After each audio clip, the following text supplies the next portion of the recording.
राजा हरिश्चंद्र को सत्य का प्रतीक माना जाता है। वे ऐसे राजा थे जो कभी झूठ नहीं बोलते थे और जो वचन एक बार दे दें उसे किसी भी हालत में तोड़ते नहीं थे। उनका पूरा जीवन सत्य पर टिका हुआ था।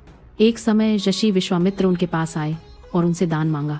हरिश्चंद्र ने बिना हिचकिचाए अपना पूरा राज्य दान कर दिया, क्योंकि वे अपने वचन से पीछे नहीं हट सकते थे। यही समय शनि के कर्मिक प्रभाव का था, जब सच को कठिन हालात में परखा जाता है। शनिदेव सजा नहीं देते, वे इंसान को भीतर से मजबूत बनाते हैं। राज्य देने के बाद भी जब पूरा दान चुकाना बाकी रह गया तो हरिश्चंद्र को अपनी पत्नी और बेटे को बेचना पड़ा और अंत में खुद को भी।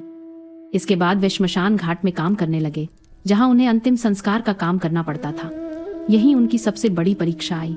उनके बेटे की सांप के काटने से मौत हो गई। उनकी पत्नी बेटे का शरीर लेकर शमशान पहुंची, लेकिन हरिश्चंद्र ने उन्हें पहचानते हुए भी अपने कर्तव्य को नहीं छोड़ा और उन्होंने अंतिम संस्कार के लिए पैसा मांगा, क्योंकि उस समय उनके लिए धर्म और सत्य भावना से ऊपर था। यही शनि की सबसे कठिन परीक्षा थी। उसी पल शनिदेव, ऋषि विश्वामित्र और देवता प्रकट हुए। सच्चाई सामने आई। उनका बेटा जीवित हो गया, राज्य वापस मिला और हरिश्चंद्र को सम्मान और अमरता प्राप्त हुई। यह कहानी सिखाती है कि सत्य की परीक्षा आराम में नहीं, मुश्किल समय में होती है।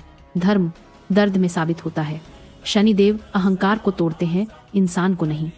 शनि के समय में जो कुछ छिनता है वह अस्थायी होता है, लेकिन इंसान का चरित्र हमेशा के लिए मजबूत हो जाता है। जब जीवन में सब कुछ छिनता हुआ लगे, तब शनि बस यही पूछते हैं, क्या सब कुछ खोने के बाद भी तुम सत्य के साथ खड़े रहोगे?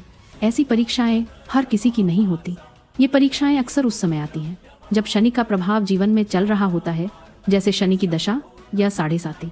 इस समय इंसान से पैसा, मान सम्मान, रिश्ते और आराम छीना हुआ सा लगता है, लेकिन यह सजा नहीं होती। यह देखने के लिए होता है कि इंसान मुश्किल समय में भी सच और धर्म के साथ खड़ा रहता है या नहीं।